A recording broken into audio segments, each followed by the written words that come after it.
So for those of you who don't know me, I'm Caitlin.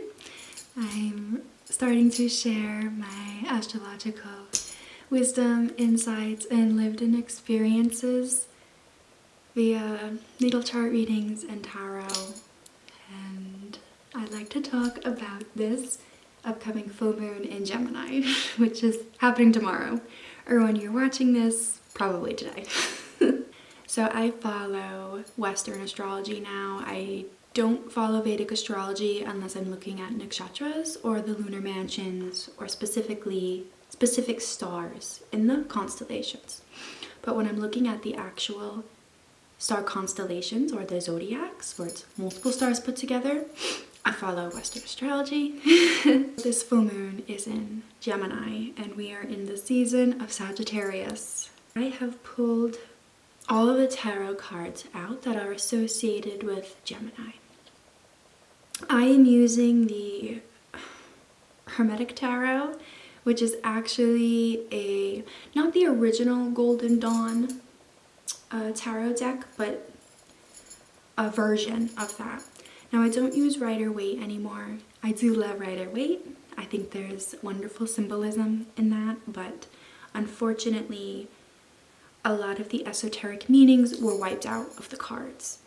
And when tarot became mainstream, that's what happened, because tarot used to be this secret occult practice in the Hermetic Dawn, and it was to keep the integrity of the cards and the actual meaning. And you can just look nowadays on almost any tarot reader that most of them are just blurbing their own nonsense, and they're not actually sitting with the experience of the cards, or they don't have the actual embodiment of the cards happening. And I have spent 9 years of my life doing such.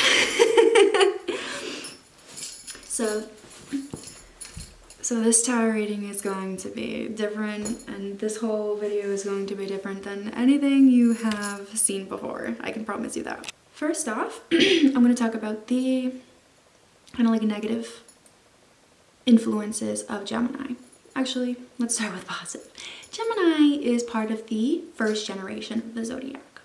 So we can relate this to the children. Very innocent and naive. They're curious about this whole experience of life and what this means and could be, right? And they're very willing, because of their naivety, they're willing to experience and see what is or what could be.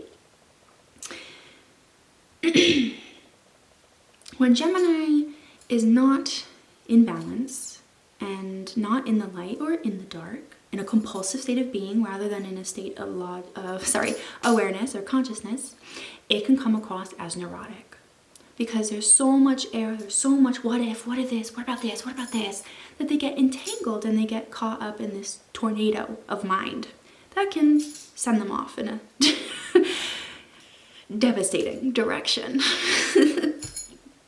So in the tarot deck, the Gemini is depicted as the Lovers. With its negative influences, it would be reversed. Now the symbolism in this card is different than that of the two people with the angel overhead. This one, it is a man and a woman. I think it's Princess Andromeda, if I remember correctly. And he's slaying a snake beast demon and freeing the princess, or freeing the feminine. The masculine is freeing the feminine from the demon of mind, or really the compulsive animalistic state of being. So we want this card up right? We want awareness, which is the masculine, to free the feminine, which is intuitive, playful energy, okay? But she, right now, as you can see in the entirety of the world, she's stuck, she's enslaved, she's been suppressed. And what is the feminine? The feminine is not a person, it's not a place, it's not a being. It's a dimension, it's an experience of intuition, the subtle, quiet knowing. Creative, it's the exact opposite of logic. And this is what we mean by the feminine is awakening. people are awakening to the fact that they actually have intuitive abilities. They can, like, it's not this grandiose thing. It's actually just a part of who we are, and it's been cut off. So when it's in reverse, it is like we're not doing our part to awaken the feminine. If anything, we're actually entangling her and making her worse. And this can be logic, getting consumed in the logic of things and not embracing the emotions and the feelings. Next card would be the Queen of Cups. She's actually ruled by Gemini as well as Pisces. She's in reverse. So that would mean not in tune with your intuition, not connected with your emotions, disconnected, maybe suppressing yourself, ignoring your needs, or ignoring what it is that you genuinely love to do. No, I can't do that. No, I can't do that. I also don't have this card out, but the moon. I should have picked it out because, hello, the moon. Full moon. The moon symbolizes suppressed emotions and feelings coming to the surface, whether they're negative or positive, it doesn't matter. Something suppressed is coming up into the psyche. I feel like when it's reversed, more so, it can be more fear-induced. So there's fears around going and doing the things that you wish to do. Specifically, expressing yourself in the way that you wish to express yourself. Is this even focusing? I'm not sure, but we're going to keep going because the message is more important than if you can see me or not. The next card would be the Eight of Swords. This is Jupiter in Gemini. The Eight of Swords is you are feeling trapped and entangled in a situation created in your mind. You can get out, very simple, very easily, but because you're so consumed and identified with the logic of the mind and this and that, you're not able to drop the mind, tap into the intuition, tap into the feminine, and just simply undo yourself. And we want this to be reversed because that symbolizes listening to the feminine and getting yourself out of the craziness of the mind, because the mind is just a place of mental diarrhea, if you haven't picked that up quite yet. Jupiter in Gemini can also portray finances. Jupiter rules over Sagittarius and Pisces as well, so there could be a fear as well in finances, your spiritual journey, your spiritual endeavors, because Sagittarius is the long journey, the long distance. Right? Think of the bow and arrow. It shoots a very long distance. Okay? Not extremely far, but quite far. So there's definitely, there's not able to surrender into what it is that you wish to do, what you wish to create, what could potentially be an income of spiritual wealth, financial wealth, abundance, really, joy. Okay? The next card would be the Nine of Swords. This is Mars and Aries. This is all about action. Okay. This, I should have read the previous card. It said Lord of Shortened Force. Now the Nine of Swords upright, this is anxiety, nightmares, not being able to sleep at night, waking up in the middle of the night, having nightmares. I actually had a nightmare the other night for the first time in a while. And we're not going to go into that in this video, but that could be happening for you right now. So the Nine of Swords is really like stuck over something in the past, something in the future. It doesn't matter because they're both dualistic. And not being in this present moment. You're either so caught up on something you messed up in the past, or you're so concerned about something that could potentially happen in the future, and potentially devastating that could happen in the future. Like, oh, okay, and not just being here, right? Your feeling of being in despair, that life is just cruel to you, right? But this is a moment and an opportunity to tap into the awareness and stop feeding into the darkness, okay? Going into the light and realizing, no. Life is my creation.